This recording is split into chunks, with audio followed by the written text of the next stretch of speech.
Ladies and gentlemen, welcome back to another Fallout 76 video on the channel. This week we're going to be seeing Minerva return for her big sale, including all of the items that she's had up for sale over the past 3 weeks, all bundled together. So if you want to pick up anything that you've missed, now is your chance. It is also worth mentioning that this is meant to be the final time she's in this cycle, so the new cycle will be starting all over again. Some people are kind of starting rumors and starting conversations and whatever else you want to say, like conspiracies and stuff, that maybe this is the moment where we're going to start seeing new items. But for that, I'm just going to say, look, hold off, just wait, we'll see what happens. I'm not going to say that's what's going to happen because no one has a clue if it is or not.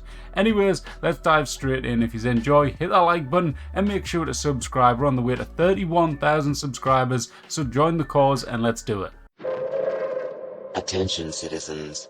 Nuclear strike imminent. Alright guys, so this time around Minerva is going to be available from August the 25th till August the 29th, and her location of choice this time round is going to be Fort Atlas. So first of all, we're going to start off with the weapon plans that she'll have up available this time round, and first of all it is going to be the Gauss minigun, up for 563 gold bullion. It's a really solid weapon, so I'd advise you to check it out. Second on the list is going to be the Plasma Caster, also up for 563 gold bullion. It's a really solid weapon, so I'd advise you to check this one out as well if you haven't done so already. At number 3, we've got the Crusader pistol, another really awesome weapon that got added on later in the game, and this is one that's going to be up for 2,000 gold bullion. Quite expensive, but definitely one worth checking out. There's lots of different mods available on it, giving you different kind of attributes and stuff, where it be freezing, fire, whichever one you go for. It's definitely something that's a little bit exciting, something to check out. Next one on the list is something which I'm going to say do not check out, because this one is a complete waste of time, and this one is the Mechanic's Best Friend, up for 1,000 gold bullion.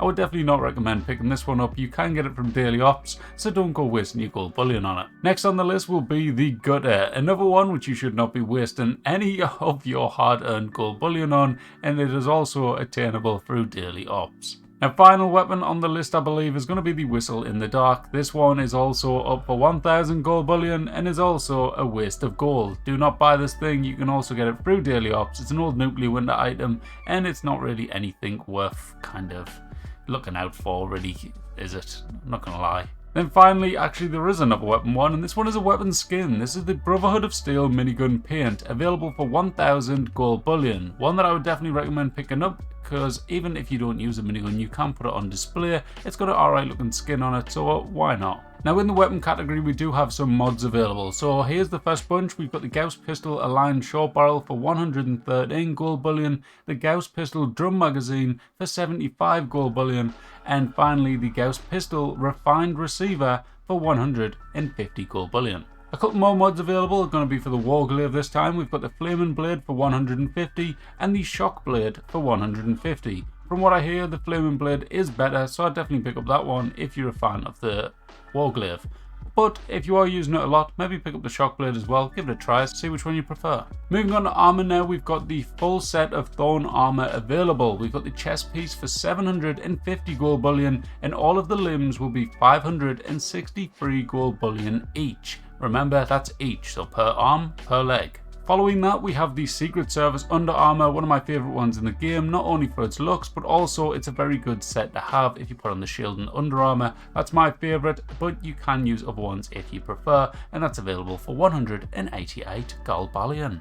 Following that, we have a skin for the Power Armor paints, and this one is going to be the Slocum Joe's Power Armor paint. This one's going to be available for 1,500 gold bullion, and it's one that we don't see very often in Minerva's inventory, so I'd definitely grab it while you can, even if you just want to put it on display in your camp. Now, next up is going to be the full set of the Arctic Marine armor. This one looks really cool. It's basically just the standard marine armor, but it gives you a little bit of a bonus against freezing damage, I believe it is. And this one is going to be 1,000 gold for the limbs, 1,500 gold for the torso, and 2,000 gold for the helmet. It may be worth noting that the helmet gives you no extra advantage, and it is also 1,000 per limb, so 1,000 for each leg, 1,000 for each arm. Now, mods in the armor category, we're going to have first up the lighter build Secret Service armor for the limbs, and this is going to be 188 gold bullion. And we also have the ultra light build Secret Service armor limbs for 375. Of course, the other one that says ultra light is going to be lighter than the lighter build ones.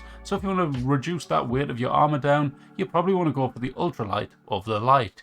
And that's just logic.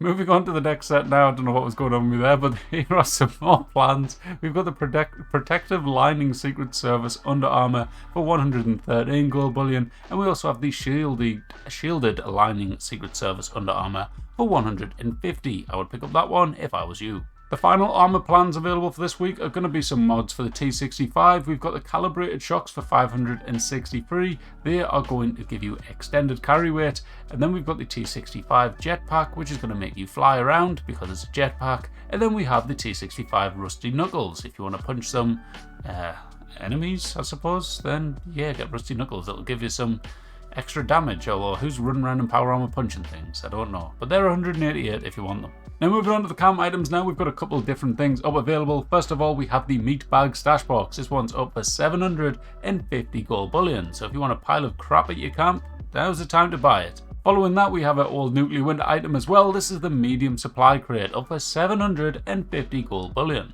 After that one, we have the water well, one of the best ones on the list this week because this one is very law friendly, something that you'd imagine being at your camp out there in the wasteland, and this one is 563 gold bullion. Now the final item this time round is going to be the Wendigo tube, and this one is up for 1,500 gold. You can also buy this at people's camp vendors, so I wouldn't personally spend the gold on it unless you're absolutely desperate.